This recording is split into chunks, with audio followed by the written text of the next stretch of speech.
오늘은 복 있는 사람이라는 제목으로 하나님 말씀을 전하려고 하는데요. 하나님이 주시는 복을 많이 받고 또 그 받은 복을 잘 누리며 사는 인생은 더할 나위 없이 행복한 인생이겠죠. 그런데 지난주에 증거했던 말씀은 만복의 근원이신 하나님께서 함께 하시는 것보다 더 좋은 복이 없다. 그래서 복 중의 복 임마누엘이라는 제목의 말씀을 전했었습니다. 그리고 오늘은 정당한 기복신앙을 주제로 설교하는 네 번째 시간으로 시편 1편 방금 읽은 본문을 말씀으로 기본으로 해서 복 있는 사람이라는 제목과 주제로 하나님 말씀과 은혜를 나누고자 합니다.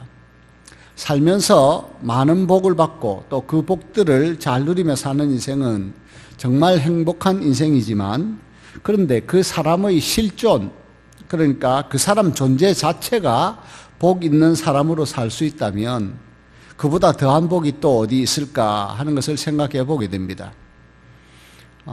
임마누엘 하나님께서 함께 하신다고 하는 것은 정말 복 중의 복이라고 말씀을 드렸죠.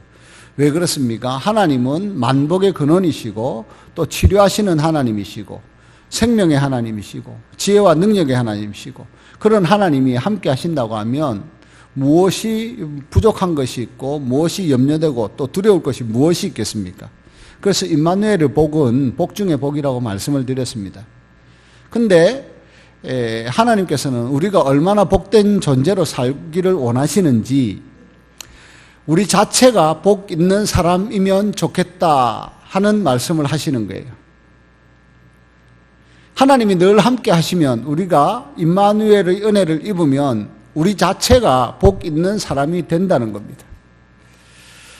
시편이 총 150편으로 구성이 되어 있죠. 그런데 이 150편의 시편이 그냥 한 권으로 쭉 다 되어 있는 것이 아니고, 오늘 읽은 말씀에도 제1권, 2권, 3권 이렇게 5권으로 나눠져 있어요. 제1권은 1편부터 41편까지 구성이 되어 있고, 2권은 42편부터 72편까지, 3권은 73편부터 89편까지, 4권은 모세의 기도, 하나님의 사람 모세의 기도라고 제목이 붙은 90편부터 106편까지, 그리고 제5권은 107편부터 마지막 150편까지 저렇게 5권으로 시편이 구성이 되어 있습니다. 그리고 이 시편의 저자들을 보면 저 150편 중에 약 절반가량 되는 73편을 다윗이 기록을 했어요. 그리고 아삽과 또 고라의 자손들이 쓴 시가 10여 편씩 이렇게 또 포함이 되어 있습니다. 솔로몬이 쓴 시는, 솔로몬이 잠언과 전도서를 이렇게 썼기 때문에 그런지 모르지만 솔로몬이 쓴 시는 2편, 72편과 127편 2편밖에 들어있지 않아요. 그리고 90편은 모세, 하나님의 사람이라고 제목이 붙은 모세의 기도가 90편으로 그렇게 들어있습니다. 왜 제가 시편의 구조와 저자들을 이렇게 말씀을 드리는가 하면, 이 전체 150편이 이런 식으로 구성이 되어 있는데 제일 앞에 나오는 1편은 저자가 없지요. 누가 기록한 것이라고 하는 것이 여러분의 성경에도 없을 겁니다. 제1권의 첫 편으로 나오는데 저자는 누구인지를 밝히지 않고 있어요. 불명했겠죠. 명확하지 않았겠죠. 그런데 내용은 무엇을 주제로 다루고 있는가 하면 복 있는 사람. 전체 150편 가운데 가장 우선적으로 전해주고 싶은 시편 전체 편집자의 의도가 복 있는 사람으로 살기를 하나님이 원하신다는. 그래서 복 있는 사람은 어떤 존재인가 하는 것을 이 1편을 통해서 가르쳐주고 또 우리가 배울 수 있는데,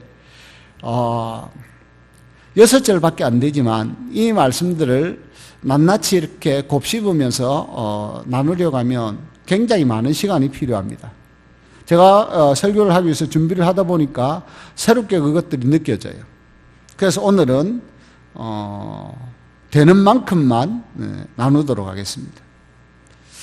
우리가 복 있는 사람이라고 하면 각자가 생각하는 사람이 있을 수 있는데, 시편 기자는 분명하게 말하기를 악인들의 꾀를 따르지 않는 사람이 복 있는 사람이라고 합니다. 악인들의 꾀를 따르지 않는 사람. 여러분, 복 있는 사람으로 살고 복 있는 사람이 되려면 악인들의 꾀를 따르지 않아야 됩니다. 하지만 세상에 살면서 세상의 풍조에 휩쓸리고 마귀의 속임에 미혹되면 악인들의 꾀를 따르는 것이 득이 되고 또 유익한 것으로 착각하고 속아서 악인들의 꾀를 따를 가능성이 아주 많아집니다. 그래서 많은 사람들이 다른 사람을 속여서 자기의 이득을 취하는 것이 저 괜찮아 보이네 싶으면 그런 사람들이 또 많아지는 거예요. 마치 유행이 일어나는 것처럼 그런 짓들을 하는 거예요. 표준국어 대사전에 보면 꾀가 무엇이라고 나와 있는가 하면요, 일을 잘 꾸며내거나 해결해내거나 하는 묘한 생각이나 수단이라고 되어 있습니다. 꾀를 좋은 의미로보다는 부정적인 의미로 더 많이 우리가 이해하고 또 사용을 하는 것 같아요. 근데 고려대 한국어 대사전에 보면 닥친 문제의 해결이나 일의 진행을 위해 생각해낸 교묘한 방법이나 제안, 학생들이나 아이들이 꾀를 낸다고 하죠. 그럴 때는 주로 해야 할 일이나 또는 지금 하고 있는 일을 벗어나기 위한 얕은 방법이나 핑계로 내는 것을 꾀라고 그렇게 또 의미하기도 합니다. 꾀에는 이렇게 비슷하지만 다양한 의미가 들어있는데, 아무튼 이 꾀를 하나님이 원하시고 기뻐하시는 뜻대로 사용하고 내는 것은 괜찮다고 할 수 있지만, 자기의 욕심을 채우기 위한 악인들이 하는 것과 같은 그런 꾀는 결코 좋지 못하다. 그것은 결코 복이 되지 못한다 하는 것을 말해주는 거죠. 꾀가 무조건 나쁘다고 할 수는 없죠. 구약의 인물 중에 꾀를 아주 잘 부린 대표적인 사람 한 사람을 꼽자면 야곱을 꼽을 수 있습니다. 야곱이 장자의 그 당시만 해도, 우리나라도 얼마 전까지는 장자들, 호주들이 이렇게 차지하는 지위나 또 그 위치가 혜택이 많았었죠. 장남을 우선시하는 그런 문화가 오래 이어져 왔으니까요. 근데 이제는 그런 것들이 많이 감소되고 줄은 것으로 압니다. 아무튼 야곱이 살았던 그 시대에 장손이 아버지로부터 가문을 이어받고 축복을 받는다는 것을 아니까 이 야곱이 장자의 명분을 얻고 싶은 거죠. 자기는 쌍둥이로 태어났지만 간발의 차로 형의 발 뒤꿈치를 잡고 나왔잖아요. 형 에서의 뒤꿈치를 잡고 나오다 보니까 쌍둥이로 태어났는데 장남이 못된 거예요. 맏아들이 못된 거죠. 그러다 보니까 형 에서가 사냥터에서 돌아와서 피곤하고 너무 배가 고파서 죽을 지경으로 느껴지는 상황에서 그 팥죽 좀 달라고 하니까, 팥죽을 쓰고 있는 야곱에게 팥죽을 좀 달라고 하니까, 이거 형한테 그냥 줄 수가 있나? 이거 줄 테니 장자의, 형이 가지고 있는 장자의 그 명분, 그 타이틀, 그거 나한테 넘겨라. 그렇게 이야기가 된 거예요. 그러니까 이 에서가 장자의 명분의 가치를 모르죠.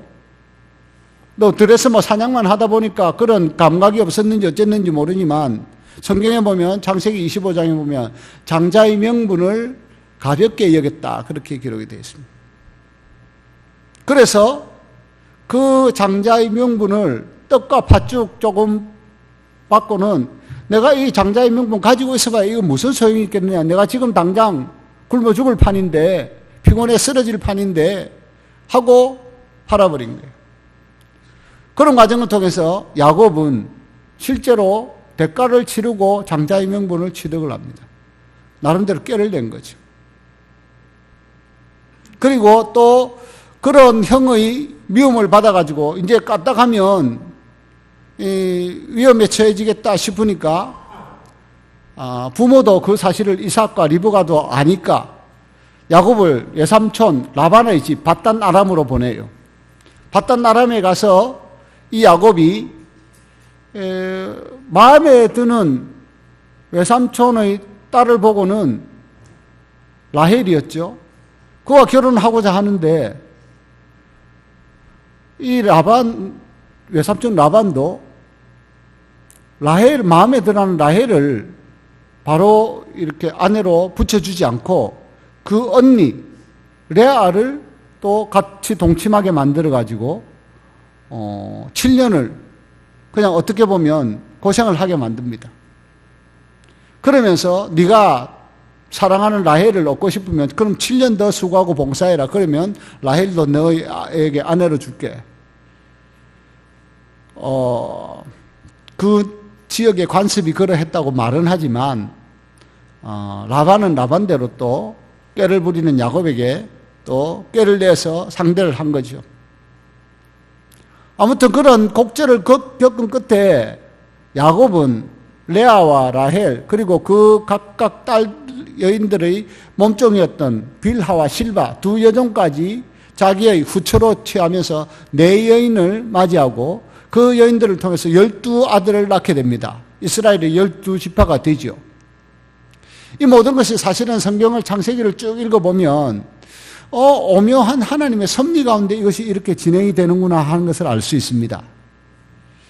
그래서 거기서 11번째 요셉을 낳고는 이제 야곱이 자기의 고향 땅으로 아버지와 형이 있는 곳으로 다시금 돌아오고 싶은 마음이 생기니까 돌아오려고 해요. 근데 외삼촌 라반이 곱게 보내주지 않습니다. 그래서 야곱이 또 머리를 쓰지요. 내가 삼촌을 위해서 이때까지 20년을 수고하고 봉사했는데 왜 나를 보내주지 않느냐.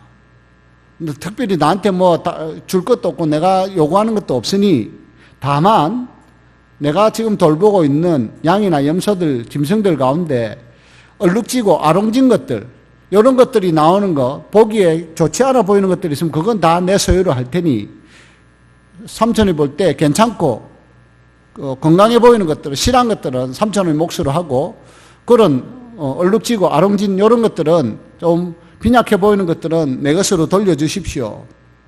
그런 꾀를 내고는 또 희한하게 또 요즘 말로 말하면 유전자를 변형하는 방법과 같은 신풍나무하고 뭐 이런 나무 껍질을 벗겨가지고 그 짐승들이 먹는 냇물 흐르는 데다가 꽂아두고는 그 물을 마신 짐승들이 새끼를 낳으면 다 아롱지고 점들이 있고 조금 이상하게 보이는 돌연변이 같은 것들이 나오는 거예요.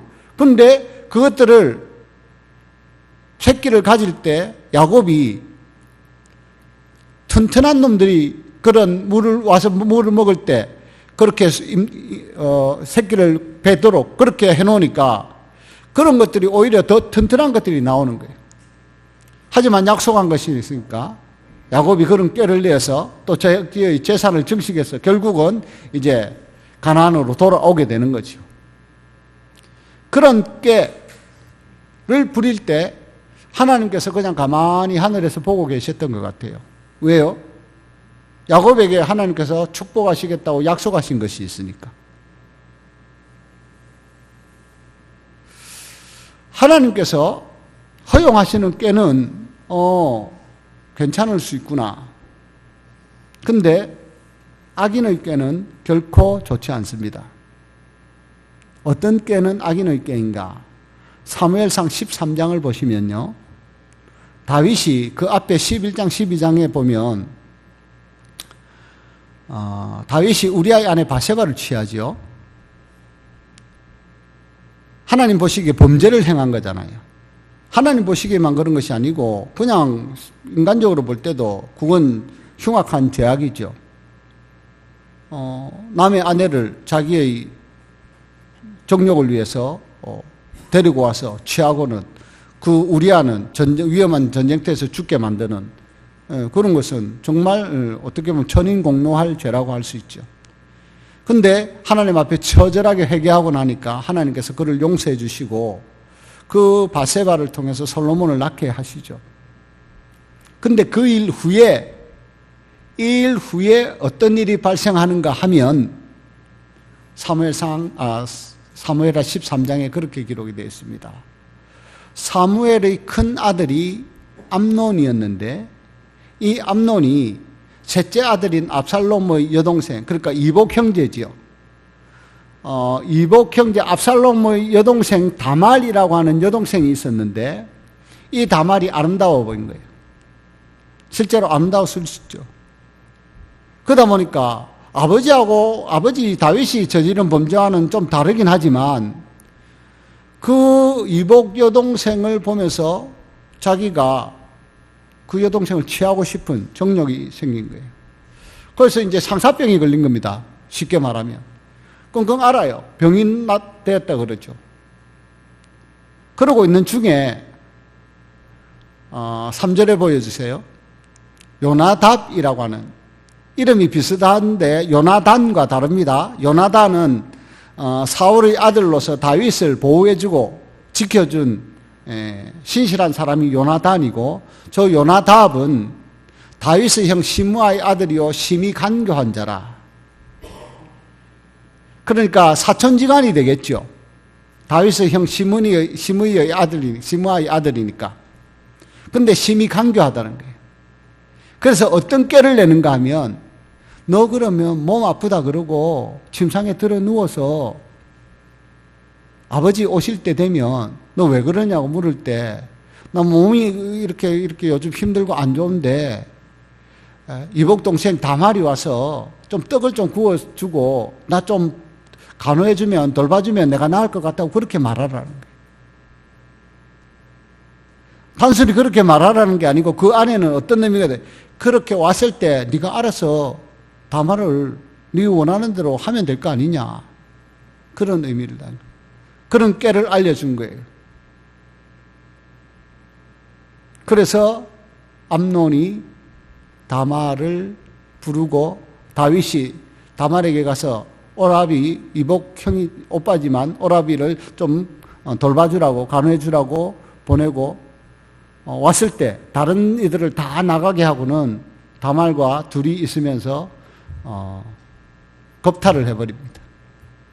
다말이 그렇게 하지 말라고 하는데도 그런 범죄를 저질러요. 그리고는 뒤에 읽어보시면 14절 이하에 가보면 이 다말을 이제는 미워합니다. 자기의 정욕을 채웠기 때문에 사랑하는 마음이 순식간에 사라져버리고 미운 마음이 생긴 거예요. 그래서 그냥 내쫓아 버리려고 하는 거예요. 그것을 다윗도 알고 다말의 오라비 압살롬도 압니다. 알게 되죠. 당연히 그 다말이 너무 분하고 원통하고 수치스러우니까 입고 갔던 그 채색 옷들을 다 찢어버리고는 머리에 재를 뒤집어 쓰고 울면서 나온 거예요. 그것을 본 친오빠 압살롬의 마음이 어땠겠습니까? 이런 내용을 이야기하려고 하는 건 아닌데, 그런 꾀를 낸 요나답이라고 하는 강교한 자가 있었고, 그 꾀를 받아들이고 실천한 암논이라고 하는 다윗의 큰아들이 있었는데, 결국은 이 암논이 만 2년 후에 다말의 친오빠 압살롬의 손에 의해 죽임을 당합니다. 복 있는 사람은 악인들의 꾀를 따르지 않는 사람입니다. 우리가 살면서 어떤 힘든 일이나 싫은 일을 피하고 싶을 때 꾀를 낼 수도 있고, 또 어떤 위기에 처하거나 나의 이익을 위해서 또 어떤 꾀를 낼 수도 있지만, 그 꾀가 과연 하나님께서 용납해 주시는 꾀인가? 하나님의 지혜를 따르는 것인가? 아니면 뱀처럼 간교한 나의 정욕을, 인간적인 세속적인 욕심을 채우기 위한 꾀인가 하는 것들을 잘 분별할 수 있을 때 우리가 복 있는 사람으로 서고 또 살아갈 수 있음을 믿습니다. 그런데 악인들은 왜 꾀를 낼까요? 정직하지 않기 때문입니다. 정직한 사람은 꾀를 잘 부리지 않지요. 하지만 정직하지 않은 사람은 요령을 피우고 잔꾀를 부리려고 합니다. 지혜로운 전도자 솔로몬 왕은 이렇게 지적을 하죠. 전도서 7장 29절에 보면, 함께 읽어보시겠습니까? 시작.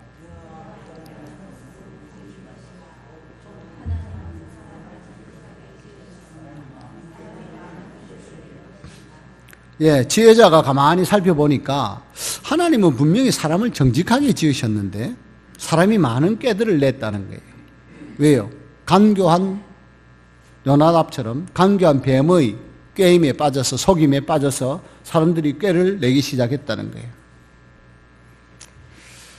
두 번째 복 있는 사람의 특징 하나는 죄인들의 길에 서지 않는다, 그렇게 기록이 되어 있죠. 우리 인생은 나그네로서 이 길을 가는 삶입니다. 그래서 어떤 길을 선택하고 어느 쪽 길에 서서 가는지가 참으로 중요하지요. 페이스북 영상 하나 올려주세요. 이거 제 동기 목사가 자기 페이스북에 올린 영상인데 한번 보시기 바랍니다. 소리는 안 나나요? 저게 지금 부산역 앞이거든요. 부산역 다 아시죠? 사람들이 저렇게 줄을 서 있는 겁니다. 양산을 쓰고 저 자세히 보시면 캐리어 같은 걸 가지고 있는 사람들도 있어요. 저 줄이 저기서부터 큰 도로에서부터 쭉 이렇게 돌아가지고 돼 있는데 보면 이재모 피자라고 나오는 거 보이십니까?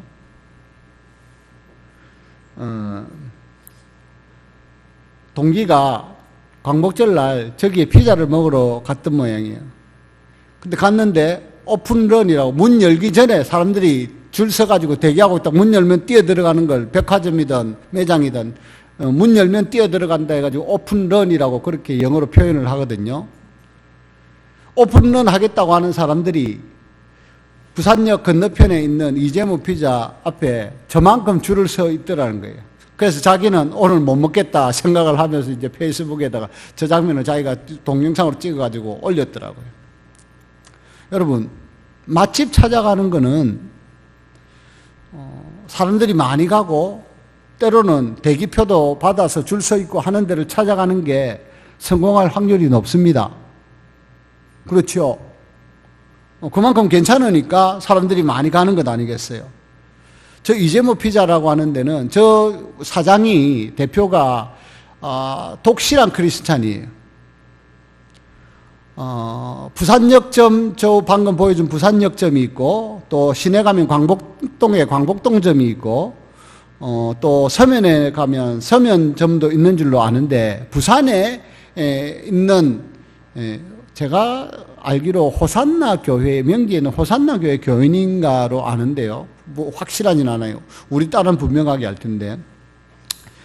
저분이, 딸, 에라가 이렇게 사역하는 학교, 대안학교하고 또 미션 그 찬양팀에 후원도 많이 해줍니다. 거기만 후원해주는 게 아니라 선교단체도, 선교사들 후원도 아주 많이 해줘요.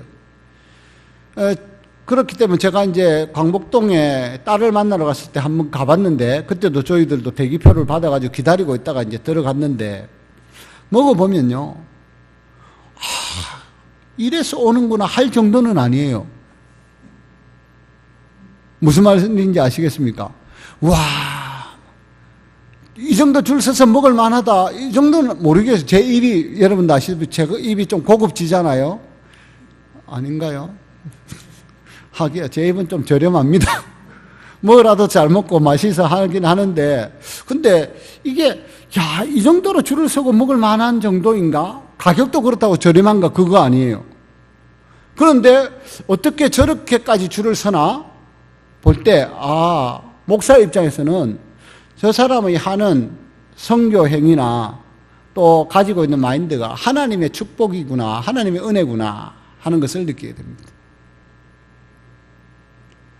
기회 되면 여러분도 한번 가보십시오. 저렇게 줄 많이 안 쓸 때 가보십시오. 여름철에 가서 저렇게 줄 서면 너무 힘듭니다.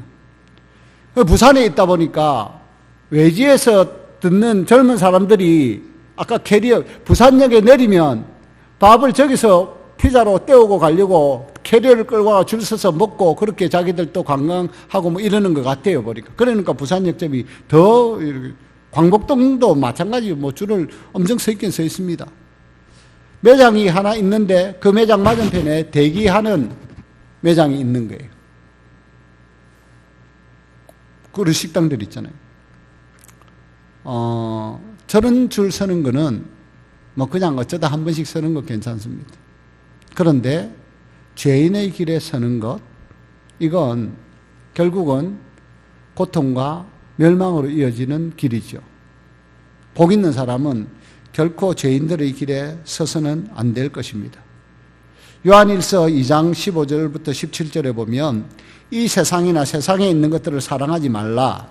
누구든지 세상을 사랑하면 아버지의 사랑이 그 안에 있지 아니하니 이는 세상에 있는 모든 것이 육신의 정욕과 안목의 정욕과 이성의 자랑이니 다 아버지께로부터 온 것이 아니요 세상으로부터 온 것이라.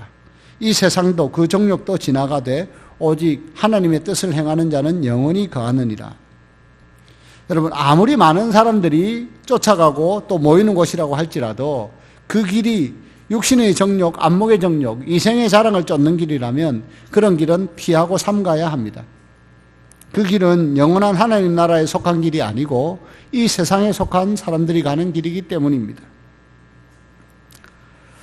우리는 하나님 나라에 속한 사람들, 의인의 길에 서는 사람들입니다.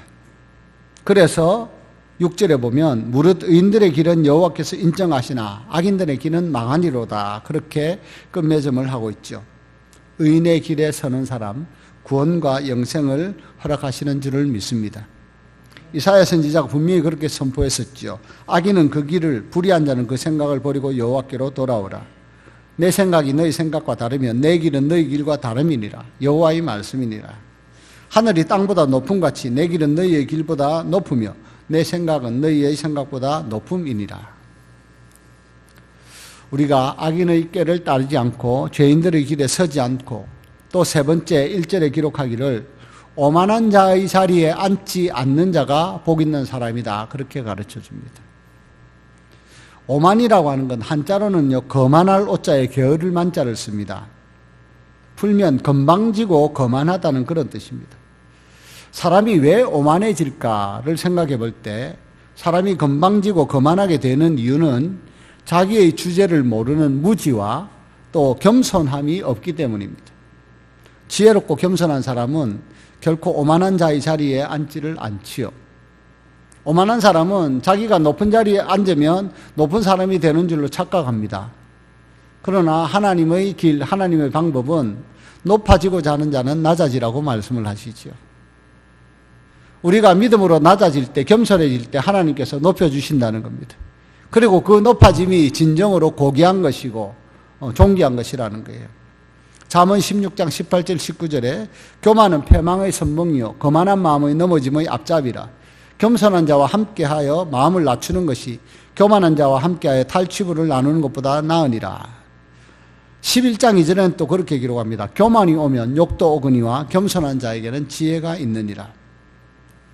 여러분, 하나님이 인정하시는 의인의 길은 자기 스스로 자기 업적이나 공적을 자랑 삼거나 과시하는 것이 아닙니다. 자기 존재의 실체를 분명하게 알고 정직하고 겸손하게 그것을 고백하면서 하나님의 은혜를 구하는 사람이 의로운 사람, 의인입니다. 그런 사람의 길을 하나님께서 인정해 주신다는 말씀입니다. 누가복음 18장에 보면 예수님께서 바리새인과 세리의 기도를 비유로 말씀을 하셨죠. 바리새인이 그렇게 기도하지 않습니까? 서서 따로 기도하여 말하기를 하나님, 나는 다른 사람들 곧 토색, 불의, 간음하는 자들과 같지 않고 이 세리와도 같지 않은 것을 감사드립니다. 나는 일회에 2번씩 금식하고 또 소득의 11조를 드리지요. 그렇게 기도를 합니다. 보란 듯이 하는 거예요. 그런데 세리는요, 감히 눈을 들어서 하늘을 쳐다보지도 못하고 다만 가슴을 치면서 이르기를 하나님이여 불쌍히 여기소서 나는 죄인이로소이다. 예수님께서 말씀을 하시죠. 내가 너희에게 이르노니 이에 저 바리새인이 아니고 이 사람이 의롭다 하심을 받고 그의 집으로 내려갔느니라. 무릇 자기를 높이는 자는 낮아지고 자기를 낮추는 자는 높아지리라 하시니라. 여러분, 존귀하신 하나님, 영광의 하나님께서 인정하시고 높여주시는 사람이 실제로 존귀한 사람이고 높은 사람인 줄을 믿으시기 바랍니다. 하나님께서 인정해 주시는 사람이 의로운 사람입니다. 그 사람이 복 있는 사람입니다. 저는 오늘 이 예배의 자리에 나온 여러분 모두가 하나님 앞에서 또 온 세상 앞에서 복 있는 사람으로 살아가시기를 주님의 이름으로 축복합니다. 시편은 구약 성경입니다. 구약의 시대, 율법의 시대에는 여기에 기록된 것처럼 2절에 오직 여호와의 율법을 즐거워하여 그의 율법을 주야로 묵상한다. 즐거워하고 묵상하는 사람은 그대로 살게 됩니다. 자연스럽게. 그것이 즐겁기 때문에. 늘 그것을 생각하기 때문에 당연히 그렇게 살 수밖에 없죠. 그런 사람들은 시냇가에 심은 나무가 철을 따라 열매를 맺는 것 같이 그 잎사귀가 마르지 않고 그가 하는 모든 일이 형통하게 됩니다. 그 사람이 복 있는 사람인 거예요. 그런데 우리는 신약 시대를 살죠. 복음의 시대를 삽니다. 율법의 시대가 아닌 복음의 시대. 이 시대에는 어떻게 사는 것이 복 있는 사람인가? 예수님을 바르게 믿고 잘 믿고 사는 것이 복 있는 사람이다 하는 것을 알게 됩니다. 로마서 3장 19절 이하에 보면 그렇게 또 사도 바울이 증언을 합니다. 무릇 율법이 말하는 바는 율법 아래에 있는 자들에게 말하는 것이니 이는 모든 입을 막고 온 세상으로 하나님의 심판 아래에 있게 하려 하심이라. 율법의 행위로 그 앞에 의롭다 하심을 얻을 육체가 없기 때문입니다. 율법으로는 죄를 깨달을 뿐입니다. 그런데 율법 외에 하나님의 한 의가 나타났어요. 이 의는 율법과 선지자들에게 증거를 이미 받은 것입니다. 무엇입니까? 곧 예수 그리스도를 믿음으로 말미암아 모든 믿는 자에게 미치는 하나님의 의, 차별이 없는 의입니다. 이 예수 그리스도를 하나님께서 그 피로 우리를 위한 화목제물로 삼으셨기 때문에 우리 죄를 더 이상 보지 않으시고 눈을 돌리시고 간과해 주신다. 안 본 것으로 해 주신다는 거예요. 그러면서 하나님께서 자기의 의로움을 나타내시고 자기가 의로우실 뿐만 아니라 또한 예수 믿는 자를 의롭다고 해 주신다는 거예요. 그래서 자랑할 데가 없다는 겁니다. 우리가 무슨 법으로 행위로 무언가를 자랑할 것이냐. 만약에 있다면 다만 믿음의 법으로라는 겁니다. 사람이 의롭다 하심을 얻는 것은 율법의 행위에 있지 않고 믿음으로 되는 줄 우리가 인정하노라. 구약 성경의 율법의 말씀들을 즐거워하고 주야로 묵상하면 그렇지 이 말씀대로 살아야 되지 이렇게 지켜야 되지 하는 것을 느끼고 깨닫게 됩니다. 그런데 막상 그렇게 다 지키면서 살려고 하니 나의 연약함과 어리석음을 또 고백하지 않을 수 없고 나의 죄를 깨닫지 않을 수가 없어요. 저절로 진심으로 하나님의 율법 앞에 서고자 하는 자는 자기 죄를 깨닫게 됩니다. 그래서 로마서 7장에 가면 사도 바울처럼 그렇게 고백을 해요. 내가 마음으로는 하나님의 법을 지키고 싶은데 내 안에 거하는 죄가 그런 것들을 또한 지키지 못하게 따르지 못하게 하는구나. 정말 나는 공고한 사람이구나 하는 것을 고백하게 된다는 거예요.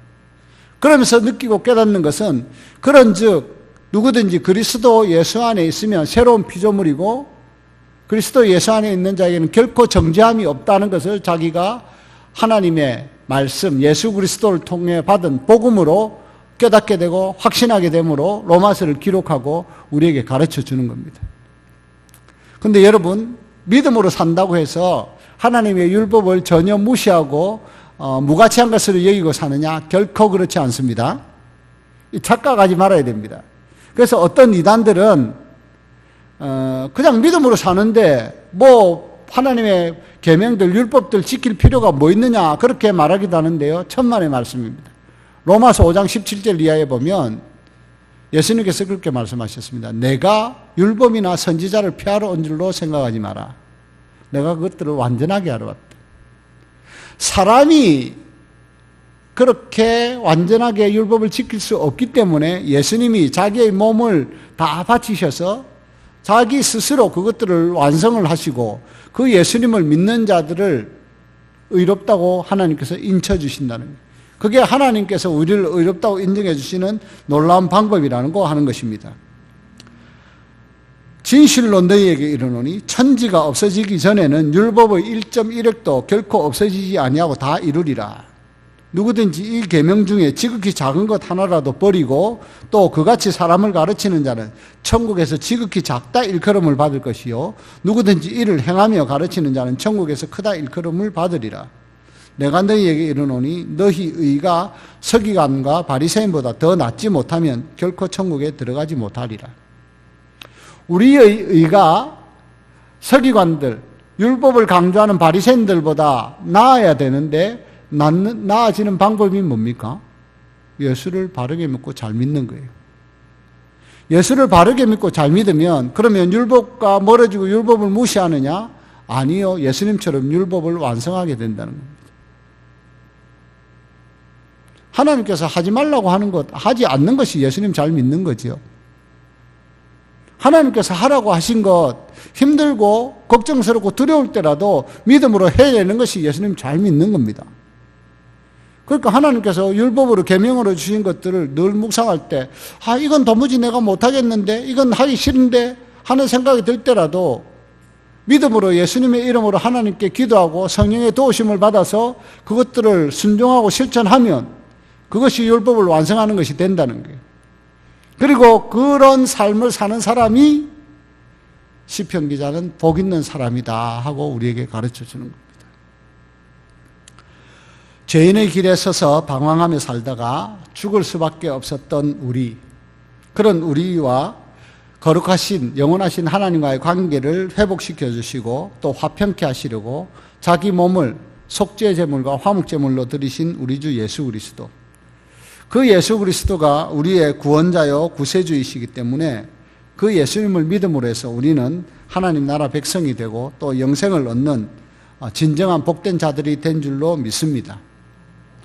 그 복 주신 하나님께 또 감사와 영광을 올려드리면서 늘 우리가 복 있는 사람으로 우리 존재 자체가 그런 귀한 존재로 살아갈 수 있기를 소망하고 또 그 주신 복을 많은 사람들에게 증거하고 나누어주는 그런 은혜의 삶을, 형통한 삶을 날마다 새롭게 살아가는 우리 모두가 되기를 소망하고 또 함께 기도드리겠습니다.